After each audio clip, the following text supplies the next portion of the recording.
दोस्तों, हर किसी के लाइफ में कुछ ना कुछ स्ट्रगल होता ही है। ऐसा कोई भी व्यक्ति नहीं कि जिसने अपने लाइफ में कोई ना कोई स्ट्रगल ना किया हो। पिछली वीडियो में मैंने आपको एक मोटिवेशनल स्टोरी सुनाई थी जो कि कार्ल लुईस नाम के एक एथलेटिक्स की थी। तो दोस्तों, आज की इस वीडियो में मैं बात कर रहा हूँ चीन के सबसे अमीर आदमी जैक मा के बारे में। दोस्तों, जैक मा का जन्म 10 सितंबर 1964 में चीन के एक छोटे से गांव हंगजाओ में हुआ था। दोस्तों, जैक मा बचपन से ही काफ़ी गरीब थे।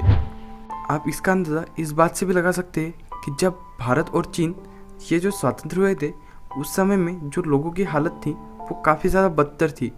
आप चाहे तो इसके लिए अपने दादाजी दादी इनसे भी पूछ सकते हैं कि उनके समय में लोगों के क्या हाल रहते थे। उसी तरह जैक मा को भी काफ़ी ज़्यादा गरीबी का सामना करना पड़ा है। दोस्तों, जैक मा जब छोटे थे तब से उन्हें असफलताओं का सामना करना पड़ रहा है। जैक मा चौथी क्लास में भी 2 बार फेल हुए, उसके बाद 8वीं क्लास में फेल हुए, उसके बाद कॉलेज लाइफ में भी काफ़ी बार फेल हुए, पर फिर भी उन्होंने कभी भी अपनी लाइफ में हार नहीं मानी है। दोस्तों, जैक मा के माता पिता पारंपरिक गाने बजाने का काम किया करते थे। जिस तरह हमारे देश में भी होते हैं उसी तरह चीन में भी पारंपरिक गाने सुनाने वाले लोग होते हैं जो कि गाने गाकर लोगों का मनोरंजन करते हैं, और उन्हीं में जैक मा का परिवार भी था। दोस्तों, उनके माता पिता की भी यही इच्छा थी कि जैक आगे जाकर उन्हीं की तरह गाने बजाने का काम करें, पर जैक मा को ये मंजूर नहीं था। दोस्तों, जैक मा जब छोटे थे तभी से उन्हें अंग्रेज़ी भाषा में एक अलग तरह का अट्रैक्शन आता था।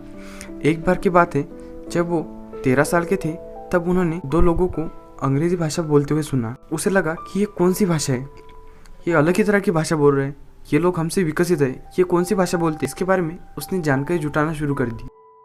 उसके बाद जैक मा सिर्फ टूरिस्ट के साथ बातें कर कर धीरे धीरे उनकी अंग्रेज़ी सीखने लगे, और जो बच्चा 4वीं-5वीं क्लास में फेल होता था वो 13 साल की उम्र में अंग्रेज़ी बोलने लगा।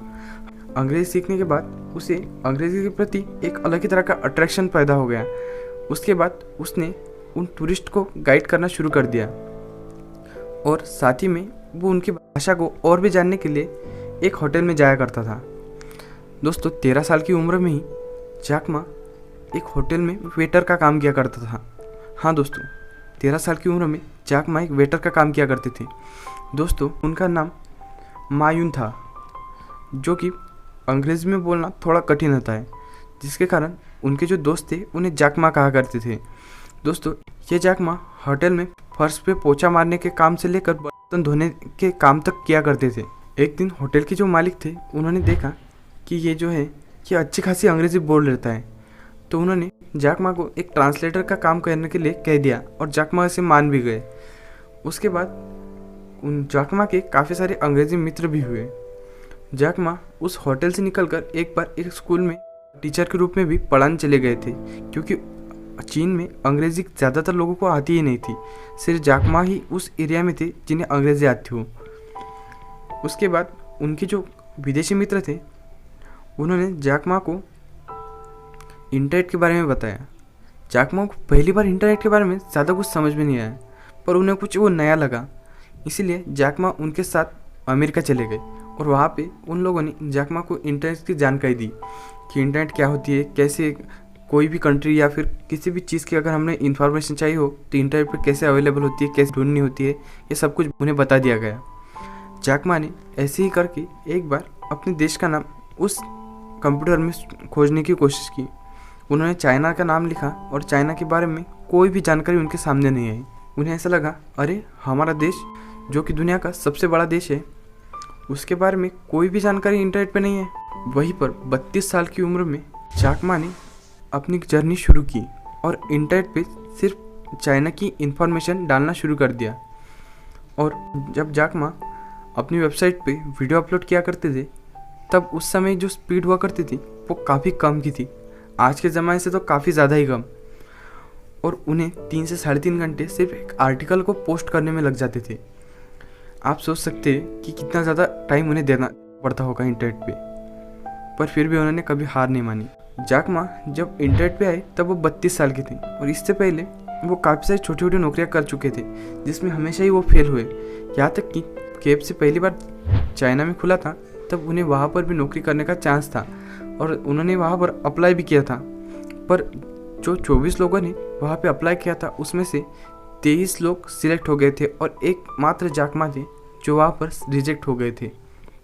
तो आप सोच सकते हैं कि उनके लाइफ में कितना ज़्यादा स्ट्रगल रहा होगा और आखिरकार इतना स्ट्रगल करने के बाद उन्हें इंटरनेट की दुनिया में सफलता मिल गई। उन्होंने सोचा कि क्यों ना एक ऐसी कंपनी खोली जाए जहाँ पे सभी चीज़ें मिल जाए।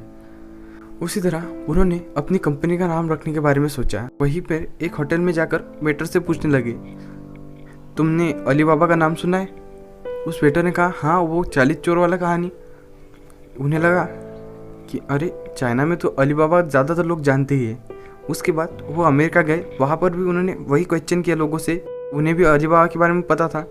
फिर भारत और अलग अलग तरह के देशों में उन्होंने पूछ के देखा और काफ़ी सारे लोगों को, मतलब जितने भी पूछे उन सभी को अली बाबा के बारे में पता ही था कि अली बाबा की एक स्टोरी है जिसमें एक अली बाबा होता है, उसके पास एक गुफा होती है, उसके अंदर सोने जवाहरात वो हर ऐशो नाम की चीज़ रखी होती है और उसे सिर्फ एक मंत्र बोलना होता है। वहीं से चालू हुई अली बाबा की स्टोरी और जैक मा ने अपनी अली बाबा कंपनी खोली और वो कंपनी आज दुनिया की सबसे बड़ी कंपनियों में से एक है। दोस्तों, अली बाबा कंपनी अगर हम लोग इंटरनेट पे डालें तो वहाँ पर हमें हर चीज़ मिल जाएगी। इन्फॉर्मेशन से लेकर घर की इस्तेमाल करने वाली हर चीज़ हमें अली बाबा की वेबसाइट पर मिल जाती है। तो इस तरह दुनिया की एक बहुत बड़ी कंपनी का जन्म हुआ। दोस्तों, जैक मा ऐसे ही सफल नहीं हुए, उनसे हमें काफ़ी सारी चीज़ें सीखने को मिल सकती है। दोस्तों, सबसे पहली बात, लाइफ में फेलियर मिलते ही हैं, पर ज़रूरी नहीं कि फेलियर ही आपकी लाइफ डिसाइड करे। दूसरी बात, लाइफ में वही सफल होते जो कोशिश करना नहीं छोड़ते। आप एक बार फेल हो, अगेन कोशिश करो, दूसरी बार फेल हो, अगेन कोशिश करो। तीसरी बात, जो सभी लोग कर रहे उसके पीछे कभी मत भागो। ऐसा क्या है जो आपको अलग बना सके, उसके लिए भागो। जैसे कि चीन में किसी को अंग्रेज़ी नहीं आती थी, वहाँ पर जैक मा ने अंग्रेज़ी सीख ली। अगर जैक मा भी बाकियों की तरह सिर्फ चीनी भाषा की में ही बात करते तो ना ही उन्हें उनके जो यहाँ अंग्रेज़ी फ्रेंड्स थे वो मिलते, ना ही वो इंटरनेट की तरफ झुकते। दोस्तों, आपको वीडियो कैसा लगा हमें ज़रूर बताएगा। अगर चैनल पे नए हो तो सब्सक्राइब कीजिएगा।